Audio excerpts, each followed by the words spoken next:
Welcome back to the deep dive.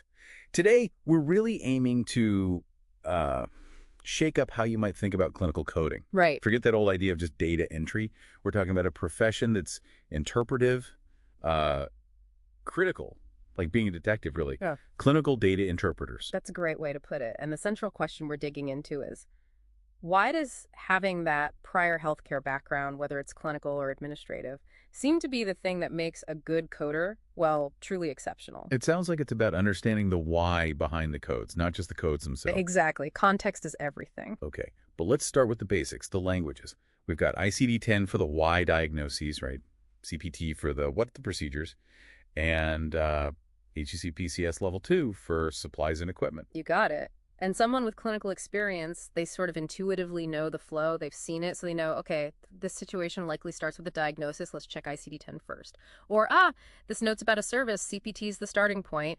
It smooths out the whole process before you even, type a single search term. It's not just a lookup task then. Not the expert level, no. So let's explore that clinical edge.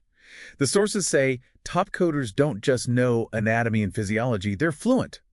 Like reading resection of the discal phalanx of the third digit. To immediately see the middle finger bone being operated on. Yeah. If you have to stop and look that up every time, you're losing efficiency. And honestly, the risk of making a mistake goes up, a pretty significant mistake, potentially. And the physiology, Pete, how does that play in? Oh, hugely. Take heart failure.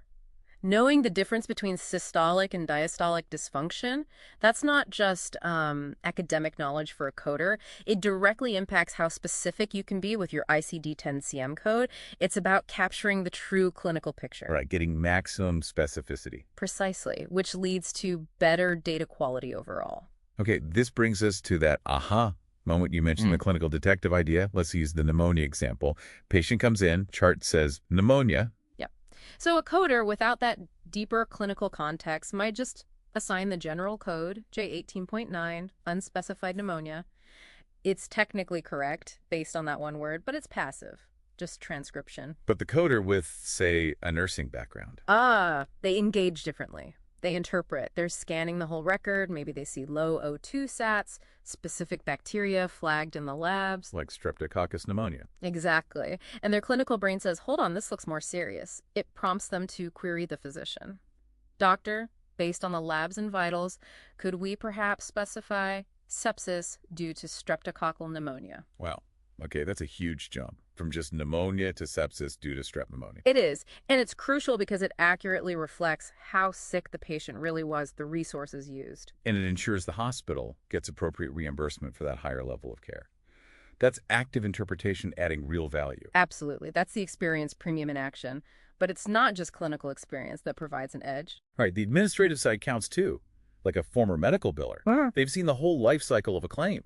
Oh, definitely. They have this built-in revenue cycle radar. They're not just assigning codes. They're thinking, how do I make this a clean claim? How do I prevent a denial down the road?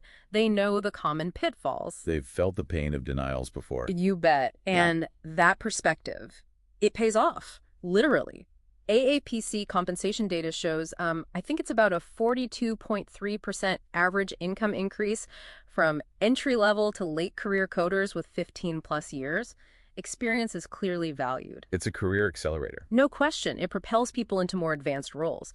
Think clinical documentation integrity specialist or CDI or auditor roles. Yeah, those positions require you to understand both the clinical details and the coding rules to bridge that gap effectively. Right. So looking ahead, how does this experience factor into the future, especially with, AI? Well, the thinking is AI will get really good at the science part of coding the straightforward rule-based stuff. Find term, assign code. Okay, the black and white tasks. Exactly. But AI really struggles with the art. The judgment calls, the nuances, interpreting ambiguous or conflicting documentation. That's where humans excel. Especially humans with that clinical or administrative context. Precisely. So, here's maybe the provocative thought to leave folks with. As AI takes over more routine coding, the demand for experts, people who can navigate the gray areas, who have the clinical insight to question or validate AI's output, that demand is likely going to skyrocket. Meaning that healthcare background. It might shift from just being an advantage to being, well, almost essential for staying relevant long-term in this field. Something to think about.